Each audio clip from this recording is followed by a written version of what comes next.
Salam sejahtera dan hai. Saya hos anda, Khalid Hamid ataupun MK. Jom sama-sama kita BTMP, belajar trading melalui pendengaran. Untuk info lanjut mengenai TFS Price Action Trading dan bagaimana kami boleh membantu anda untuk menjadi trader yang profitable, layari tfspriceaction.com. Sepanjang buat BTMP, saya banyak bercakap mengenai strategi, risk management dan juga trading psychology. Saya belum lagi bercerita mengenai kriteria pemilihan broker dan juga prop firm. Ini adalah sesuatu yang sangat-sangat kritikal sebab tak naklah nanti bila kita penat-penat dah trade, broker tak nak bayar pula kita punya withdrawal. Atau lebih teruk lagi, orang lain loss sebab trade, kita pula tak sempat trade dah loss. Alamak, aduh. So, kita tak nak benda-benda macam tu jadi. Sebab itulah episod kali ini saya nak berikan anda 5 kriteria penting dalam pemilihan broker ataupun prop firm. Dalam trading ada 3 pihak, iaitu anda sebagai trader, kemudian market dan orang tengah yang sangat-sangat penting, iaitu broker. Nak tak nak, anda kena pilih broker yang betul sebab broker ni juga akan menentukan sama ada anda jadi seorang trader yang berjaya ataupun tidak. Pernah dalam satu seminar ada trader ni share daripada $500 dia berjaya grow sampai $17,000 bang. Tapi apa masalah dia? Masalah dia broker tak nak bayar withdrawal tersebut. Jadi atas alasan-alasan tertentu broker tu pun macam tak nak bayar withdrawal. Lepas tu dia cakap lah ini menyalahi undang-undang, ini menyalahi diorang punya terma dan syarat dan lain-lain lagi alasan yang pelik-pelik. Sebab anda kena ingat duit anda sekarang dalam akaun broker ataupun broker yang pegang. So, terpulang pada broker lah nak bagi ke anda ke tidak. Betul tak? Let's say lah broker tu tak nak bayar. So, apakah tindakan anda yang selanjutnya? Anda tak boleh nak buat aduan kepada authorities sebab mereka berada di luar jurisdiction Malaysia. Anda mungkin boleh buat aduan kepada pihak authority di mana broker tersebut berasal. Namun begitu, peluang untuk anda dapat balik duit anda tu memang sangat-sangat tipis lah. Kalau jenis yang profit tak dibayar tu okey lagi. Sebab kalau anda boleh withdraw balik modal, okey lah. Taklah teruk sangat. Tapi yang paling teruk tu kalau broker tu tiba-tiba gaib. Gaib ya. Gaib dan menghilangkan diri. Lalu anda pun tak dapat apa-apa. Jadi dalam episod podcast kali ini, saya akan terangkanlah kriteria-kriteria penting yang perlu anda cek ataupun semak terlebih dahulu sebelum anda deposit kepada broker.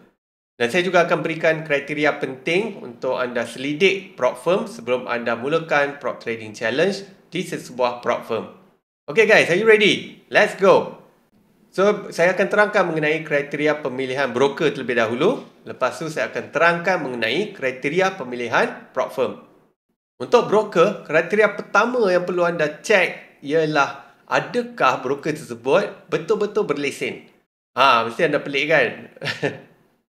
Anda kena faham yang broker ni boleh ada 2 lesen tau. Satu adalah regulatory license, iaitu lesen yang membenarkan mereka ni jadi orang tengah ataupun broker financial instrument. Satu lagi adalah business registration. Dia kalau kat Malaysia ni dia macam SSM untuk business registration. Lepas tu kita ada mungkinlah Securities Commission yang melesenkan institusi untuk terima deposit dan melakukan aktiviti trading. Okey, itu contoh dia. So, kebanyakan broker, mereka hanya ada business registration itu sahaja. Untuk regulatory license, mereka tak ada. So, apa yang perlu anda buat pertama sekali, first step kalau anda nak check broker tu legit ke tidak, pergi ke wikifx.com. wikifx.com. Dekat wikifx, anda boleh check sama ada broker tersebut mempunyai regulatory license ataupun tidak. Oh, mouthful. Susah betul nak sebut. Regulatory license. So, anda kena check benda tu dulu. Sebab kalau business registration, semua broker boleh register lah. Dan satu lagi yang paling saya pantang ataupun yang saya nak anda elakkan adalah broker yang berdaftar di pulau. Contohnya, macam St. Vincent and Grenadines. Kalau broker tu berdaftar dekat situ, most probably broker ni hanyalah money game dan hit and run sahaja. Bila mereka dah tak dapat nak tampung withdrawal, mereka akan tutup dan buka broker yang baru. Dan kebanyakan broker-broker pulau ni, pemiliknya sebenarnya adalah orang Malaysia sendiri. Dan bukannya broker tu berasal daripada luar negara. Jadi apakah pentingnya ada lesen ni? Selain daripada menunjukkan yang mereka mematuhi peraturan global sebagai sebuah broker, ia juga menunjukkan yang mereka ni mampu untuk membayar withdrawal. Untuk dapat regulatory license ni bukannya senang tau. Mereka kena bayar untuk register, mereka kena bayar certain deposit, barulah mereka boleh dapat lesen tu. So, bila anda kaji broker tu, pastikanlah at least mereka ni berdaftar lah dekat Cyprus ke, dekat UK ke, dekat Australia ke, dekat Singapore ke dan sebagainya. Kalau mereka tak ada lesen, nak dapatkan lesen pun tak ada duit, so jauhkanlah diri anda daripada broker-broker sebegini. Okey, itu adalah yang pertama, iaitu pastikan broker tersebut mempunyai lesen yang legit dan belum expired. Kriteria kedua adalah cek review di trustpilot.com. Trustpilot.com, trustpilot.com. Trustpilot.com ni, mereka akan mengumpulkan semua review untuk kebanyakan broker dan juga prop firm. Bukan semua broker akan ada dalam senarai tu. So, kalau broker tu tak ada dalam senarai, janganlah pilih. Itu menunjukkan broker tersebut terlalu baru dan tak ramai klien pun dalam dunia. So, bila anda search nama broker tu dekat trustpilot.com, kalau ada nama mereka dan anda tengok mereka punya rating tu lebih daripada 4 stars dan ada beribu-ribu review positif yang diberikan, maka bolehlah anda consider untuk trade dengan broker tersebut. Dalam review selalunya yang memberi review tu akan ceritakanlah dia orang punya proses deposit, withdraw, dibayar ke tidak. Kalau kadang-kadang ada isu, adakah customer service tu respon kepada mereka ke tidak dan sebagainya. Dan salah satu poin yang boleh membantu untuk meyakinkan lagi anda ialah bila orang komen ataupun bagi review, adakah broker tersebut reply kepada review tersebut. Kalau dia reply, maksudnya dia orang punya customer service adalah sangat bagus dan very engaging. Jadi inilah dia dua langkah pertama yang perlu anda semak untuk broker tersebut. Cek lesen dekat wikifx.com dengan cek review dekat trustpilot.com. Kalau dua yang pertama ni fail, so lupakan sahaja broker tersebut. Okey? Kriteria yang ketiga ni penting pada saya, iaitu macam mana nak deposit dan juga withdraw. Saya sangat-sangat syorkan untuk anda elakkan broker yang menggunakan local depositor. Ini kerana bila anda deposit dekat local depositor, belum tentu lagi dia akan masukkan modal ke dalam akaun trading anda. Sebab duit anda dibayar kepada local depositor. So, kalau local depositor nak ambil duit anda dan tidak kreditkan akaun trading anda, itu boleh berlaku. Jadi, apa yang terbaik ialah anda deposit secara direct kepada broker. Dan pada saya yang paling penting sekali, kaedah deposit yang perlu ada ataupun wajib ada ialah FPX. So, sebagai trader, kita boleh terus deposit melalui online banking. Anda jangan terkejut kalau online banking tu dia macam pelik sikit daripada biasa. Ini kerana mereka menggunakan third party lah selalunya. Tapi jangan risau, apa-apa pun transaksi semuanya memerlukan anda untuk approve. Let's say lah, diorang ni berjaya dapatkan username dengan password anda. Tapi apa-apa transaksi, kalau dia bukan favourite, kan kena masukkan tag ataupun kena approve dekat apps. Tapi setakat ni saya gunakan kaedah tersebut memang tak ada masalah. Anda tak perlu pun nak gunakan kaedah deposit macam kad kredit, kad debit, kemudian wire transfer, net teller dan sebagainya. Gunakan sahaja FPX ataupun local bank transfer. Dan satu perkara penting mengenai deposit ni, adakah broker tersebut meletakkan duit klien dalam satu separate trust funds? Kalau ada, maka itu adalah satu broker yang kukuh dan boleh dipercayai. Maksudnya duit tu bukannya diorang pegang. Diorang letak ke trust funds yang dipegang sebenarnya oleh third party ataupun penjaga amanah. Misal katalah tiba-tiba broker tu nak tutup ataupun ditutup, pemegang amanah ataupun mereka yang memegang trust fund tu masih ada lagi duit tu dan boleh membayar kembali modal anda dan juga profit anda jika ada. Selalunya broker-broker besar ada ciri yang macam ni. Mereka mengasingkan akaun klien dengan akaun bank mereka sendiri.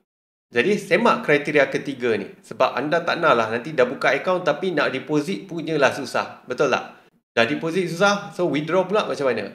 So selalunya kalau boleh deposit melalui local bank transfer ataupun FPX tadi, maka kalau withdraw pun selalunya memang boleh withdraw secara direct. Mengenai tempoh withdrawal ataupun deposit pula, sekarang ni semuanya dah instant. Anda deposit, selalunya akaun trading anda akan terus dikreditkan. Manakala untuk withdrawal pula, ianya tidak melebihi 24 jam. Sekarang kita bergerak pula kepada kriteria penting yang keempat, iaitu platform yang disediakan. Secara jujurnya, saya cukup benci pakai MT4 sebab ianya sangat-sangat lagging. So, saya hanya menggunakan MT5 sahaja. Saya tak pakai C-Trader. So, sekurang-kurangnya, broker yang anda nak pilih tu mestilah menawarkan at least MT4 dengan MT5. Paling baik adalah kalau dia boleh offer C-Trader sekali. Kalau dia hanya ada offer MT4 sahaja, jauhkan diri daripada broker tersebut. Ini kerana broker tersebut terlalu sengkek dan kedekut untuk membeli lesen tambahan iaitu MT5. Setiap platform ni memang kena bayar lesen. Lepas tu tiap-tiap bulan kena bayar, tiap-tiap tahun kena bayar. So kalau broker ni terlalu kedekut nak invest kepada benda ni, jauhkanlah broker tersebut. Yang penting MT4 dengan MT5 saja. C-Trader tu bonus kalau ada. Saya sendiri memang trade guna MT5 saja. Saya tak pakai MT4 ataupun C-Trader. Jadi pastikan broker yang anda nak buka akaun tu ada menawarkan platform yang anda nak guna. Tapi macam saya cakap tadi, MT5 ni dia lebih advance, lagi laju, lagi user friendly berbanding MT4. So pilihlah broker yang menawarkan platform MT5 sekurang-kurangnya. Dan kriteria pemilihan yang kelima adalah offerings. Offerings ni adalah promosi ataupun apa yang ditawarkan oleh broker tersebut kepada anda. Ada broker yang menawarkan bonus, ada broker yang menawarkan leverage yang tinggi, ada yang menawarkan kontes, competition dan sebagainya. Tapi secara jujurnya, personally, pendapat saya kalau broker tu menawarkan bonus yang terlampau tinggi dan leverage yang terlampau tinggi, anda kena hati-hati. Itu most probably broker yang hit and run. Dia nak tarik deposit, lepas tu melalui bonus dengan leverage tinggi tu, dia tahu traders akan MC. Sebab bila leverage tinggi, memang easily kita akan koyakkan akaun kita. So, bila kita MC, diorang seronok sebab kita akan deposit lagi dan lagi. So, diorang akan collect deposit dan one day mereka akan poof. Mereka akan melenyapkan diri. Banyak broker dah saya kaji dan saya dapati broker yang betul-betul menjaga kebajikan ataupun kemaslahatan traders ni, mereka tak ada pun tawarkan bonus, leverage tinggi dan sebagainya tu. Mereka cuma nak facilitate ataupun membantu kita untuk menjadi peserta market sahaja. Kalau kita deposit $1,000, maka $1,000 tu je lah kita punya modal. Mereka takkan bagi bonus 50% ke, 100% ke dan sebagainya. Leverage tinggi pun mereka tak bagi. Sebab leverage tinggi ni sebenarnya menyalahi undang-undang certain negara.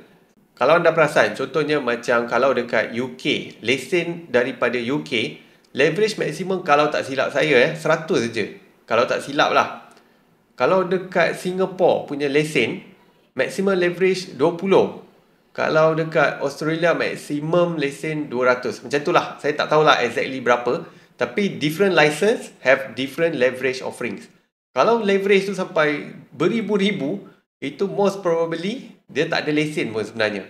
Itu hanya broker yang ada business registration sahaja. Jadi inilah dia 5 kriteria paling penting kalau anda nak pilih broker. Semuanya dah terangkum dalam tu lah. Cek WikiFX ataupun lesen, cek review dekat Trustpilot, cek macam mana deposit dan juga withdraw serta adakah mereka mempunyai trust fund. Yang keempat adalah platform yang disediakan. Dan yang kelima adalah apa yang broker tersebut tawarkan dan apa instrumen yang anda boleh trade dekat broker tersebut. Kalau anda nak trade index, tapi pergi buka account dekat broker yang tak menawarkan index. So, tak boleh lah macam tu kan. So, make sure apa instrumen anda nak trade, broker tersebut wajib ada. Baiklah tuan-tuan dan puan-puan, sekarang kita beralih pula kepada kriteria penting pemilihan prop firm. Sama juga macam broker tadi, saya akan bagi 5. So, yang pertama sekali adalah payout ratio dan tempoh payout. Payout ratio minimum adalah 80%. Kalau rendah daripada itu, elakkan firm tersebut, cari sahaja firm lain. Maksudnya, kalau anda berjaya buat profit $1,000, anda akan dapat 800. Manakala prop firm akan ambil 200. So, ini adalah payout ratio yang boleh diterima ataupun munasabah. Kadang-kadang ada prop firm yang bagi 50% sahaja. So anda kena jaga-jaga, sebab tu kena check betul-betul payout ratio yang mereka tawarkan. Dan kemudian dari sudut tempoh payout pula, berapa kerap payout akan dibayar. Kebanyakan prop firm pada zaman sekarang akan membayar payout setiap 2 minggu. Kalau dia bayar sebulan sekali, kalau boleh elakkanlah. Biarlah kita punya payout tu kerap sikit kan. So setiap 2 minggu kita boleh dapat gaji ataupun payout. Okey, itu yang pertama. Yang kedua adalah bagaimana mereka punya scaling plan. Scaling plan ni secara umum setiap 4 bulan modal anda akan ditambah 25% jika anda berjaya profit 10%. So on average anda profit 2.5% sebulan, maka lepas 4 bulan total dah 10%. So anda boleh request untuk scale up kepada another 25%. So daripada 100,000, lepas scaling, anda punya modal akan jadi 125,000. So, ini secara umum sahajalah. Lain firm, lain dia punya syarat. Dan untuk anda kekalkan konsistensi selama 4 bulan melalui prop firm, bukanlah sesuatu yang mudah. Sebab itulah, kalau anda buat prop trading dan anda betul-betul konsisten, semua duit dalam prop trading ni semua memang pergi dekat anda je lah. Memang sangat-sangat lumayan. So, top off tak payah keluar modal, lepas tu boleh trade dengan modal lebih besar, maka profit pun lebih besar kan. Lepas tu ada pula scaling plan. Dan selalunya, bila scaling plan ni, mereka akan naikkan juga anda punya profit sharing ratio. So, tadi 80%, lepas scaling, kebanyakan firm akan naikkan kepada 90%. So, 90% ni satu angka yang sangat-sangat lumayan. Kalau anda buat profit $1,000, tadi dapat 800, sekarang dah jadi $900. Jadi semak betul-betul apakah kriteria untuk scaling plan bagi prop firm tersebut. Baiklah, poin yang ketiga ataupun kriteria yang ketiga ialah anda kena check review dekat trustpilot.com. Tak payah check dekat WikiFX sebab prop firm ni dia bukan broker. Prop firm ni dia organisasi bisnes. So dia memang tak ada dalam WikiFX. Tak macam broker tadilah. So, selain daripada check review dekat trustpilot.com, anda kena check juga apa platform yang mereka tawarkan. So, macam saya cakap tadi, at least kenalah ada MT5. Baca setiap satu review tu, tengok berapa star yang pengguna bagi untuk prop firm tersebut. Kalau terlalu sedikit ataupun prop firm tersebut terlalu baru, lebih baik elakkan. Banyak prop firm sekarang yang tumbuh bagai cendawan selepas hujan. So, kebanyakan prop firm sekarang ni, usia mereka tu tak terlampau lama. Jadi, anda kena hati-hati dan bacalah review tu sedetail ataupun seterinci yang boleh. Buat kajian anda puas-puas sebelum anda decide nak pilih buat prop trading dengan firm yang mana. Untuk kriteria yang keempat ialah berapa maximum allocation dan berapa maximum challenge yang boleh anda ambil. Ada firm yang maximum challenge dia 200,000 sahaja. Ada juga yang sampai 400,000. Dan sekarang ni ada yang sampai 600,000. So sekali jalan tu sampai 600,000 punya account. Dan kemudian maksimum dia berapa? Most firm kebanyakannya lah adalah maksimum 400,000. So kalau anda ambil challenge 200,000, anda dah funded. So anda boleh ambil lagi 200,000. So bila anda funded, maka anda pun ada account 400,000. So 400,000 ni dah maksimum. Tapi bila scaling plan, dia boleh scale up to 1.5 million ataupun 2 million. So ini based on scaling plan lah. Dia tak boleh kita ambil challenge sampai 1.5 juta. Anda cuma boleh funded 400,000 saja. Dan selebihnya tu kena grow melalui scaling plan. Jadi anda kena semak lah dengan prop firm tu. Berapa nilai challenge maksimum boleh anda ambil dan berapa total allocation untuk funded account. Misal katalah anda dah pun fully funded dekat satu firm, 400,000. Anda nak lagi 400,000. So, apa anda boleh buat ialah anda kena ambil challenge dengan prop firm yang lain pula. Prop firm industri ni dia tak ada limit. Cuma limit dia adalah untuk sesuatu firm. So, kalau satu firm 400,000 dah penuh, anda pergilah kepada firm yang lain. Kalau yang tu pun dah penuh, anda pergilah kepada firm yang lain. Ada lebih daripada 20 prop firm dalam dunia sekarang ni. So, jangan risau tentang tak cukup fund, okay? Anyway, 400,000 tu pun dah cukup banyak lah. Duit Malaysia dekat 2 juta. Oh, Dan akhir sekali, kriteria yang kelima ialah anda kena check apakah specific rules mereka. Specific rules ni bukanlah general rule. General rule tu macam tak boleh loss 5% sehari dan tak boleh total loss 10% sepanjang tempoh challenge.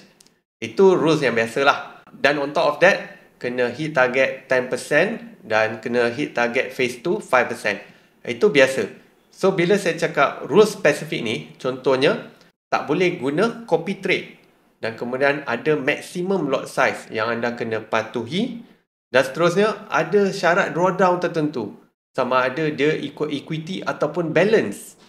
So, itu adalah contoh-contoh specific rules yang selalunya tak ada dekat homepage. Anda kena baca FAQ. Dan kalau tak ada jawapan dalam FAQ, anda kena tanya pada support mereka. Dan daripada situ, anda juga boleh judge lah mereka ni actively helping traders ke tidak. Kalau anda live chat ataupun send email, tunggu 2 hari pun tak reply, so tak elok lah prop firm yang macam tu kan. Baiklah, itu dia 5 kriteria penting kalau anda nak pilih broker dan juga prop firm. Saya ulang sekali lagi, untuk broker, pertama sekali anda kena check lesen dekat Wikifx, kemudian review Trustpilot, yang ketiga, kaedah deposit dan juga withdraw, dan adakah mereka menyediakan trust fund ataupun tidak. Yang keempat, platform yang disediakan mestilah sekurang-kurangnya MT5. Dan akhir sekali, apakah offerings ataupun tawaran yang mereka berikan.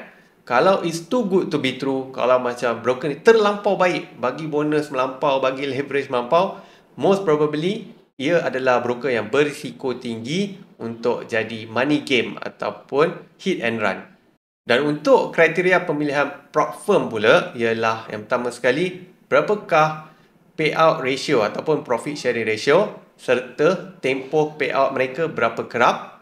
Yang kedua adalah bagaimana scaling plan mereka. Apakah syarat-syarat untuk anda scale up. Yang ketiga adalah review dekat Trustpilot dan pastikan kalau bolehlah prop firm tu dah cukup lama dalam industri prop trading. Kemudian yang keempat adalah berapakah max allocation dan maximum challenge untuk prop firm tersebut. Dan akhir sekali adalah semak specific rules untuk prop firm tersebut. Contohnya dari segi kebenaran untuk copy trade, maximum lot size, kemudian drawdown mereka kira dari sudut equity ataupun balance dan sebagainya. So di akhir episod kali ini mungkin anda tertanya-tanya, kenapa tak bagi tahu je broker apa yang perlu saya pakai? Broker apa yang MK pakai? Prop firm mana yang MK recommend? Okay, so inilah yang saya nak bagi tahu ya. So untuk broker, saya boleh recommend Pepperstone. Pepperstone ni broker daripada Australia dan memenuhi ataupun mematuhi ke segala kriteria yang saya sebutkan tadi. Kalau anda nak buka akaun Pepperstone dengan tim saya, anda boleh WhatsApp ke 017-216-3800. Cakap je nak buka akaun Pepperstone. Saya dah kaji segala-galanya tentang broker ni dan saya dapati broker ni memang betul-betul solid dan akan menjaga amanah ataupun duit anda dengan baik. Kemudian untuk prop firm pula, tak ada prop firm lain yang saya boleh recommend selain daripada FTMO. Untuk FTMO, anda boleh layari website mereka ftmo.com. Mereka dah beroperasi sejak 2015, so dah agak lama lah dalam industri prop firm dan tak pernah ada apa-apa isu. Nasihat saya ialah, selagi anda tak penuhkan allocation funded account 400,000 dekat FTMO, tak perlu menggatal pergi cari prop firm yang lain. Dan jangan jadikan fees tu sebagai alasan. Saya cukup marah betul kalau orang cakap, oh FTMO fees mahal lah, firm ni fees dia lagi murah, baik saya pergi dekat firm ni. No, you cannot think like that. That's a loser punya mentality. Anda kena ingat, prop firm fees ni anda akan dapat balik. So mindset anda daripada awal anda kena tanam ialah, aku akan dapat balik prop firm fees ni. Fees yang aku bayar ni akan refunded, aku akan dapat balik. So anda bayar 5,000 ke 10,000 ke, anda akan dapat balik. Okay, tanamkan mindset tu. This is a winner's mindset. Kalau anda bayar fee murah ataupun mahal, dua-dua pun boleh dapat balik. Buat apa anda nak risau? So jawapan dia, anda risau sebab anda takut anda gagal, so rugi kurang sikit. So that's a loser's mentality. Jangan ada mentality yang macam tu kalau anda nak buat prop trading. So walaupun fees FTMO ni mahal, tapi dia betul-betul solid, dia betul-betul teguh, dia betul-betul reputable, dia dah lama dalam industri, dia tak pernah ada kontroversi ataupun isu. Bayar je lah, sebab nanti anda kan nak dapat balik refund fees tu. Okey, sampai di sini saja episod kali ini. Maaf kalau panjang sikit. Semoga bermanfaat dan lepas ni anda boleh buat pemilihan broker ataupun prop firm dengan lebih baik. Okey, sekian sahaja untuk episod podcast kali ini. Semoga bermanfaat dan ingat ya, teachers learn the most. Share episod podcast kali ini dengan sekurang-kurangnya 3 orang rakan anda. Untuk info lanjut mengenai TFS Price Action Trading dan bagaimana kami boleh membantu anda untuk menjadi trader yang profitable, layari tfspriceaction.com. Selamat maju jaya dan kita jumpa lagi dalam episod yang seterusnya.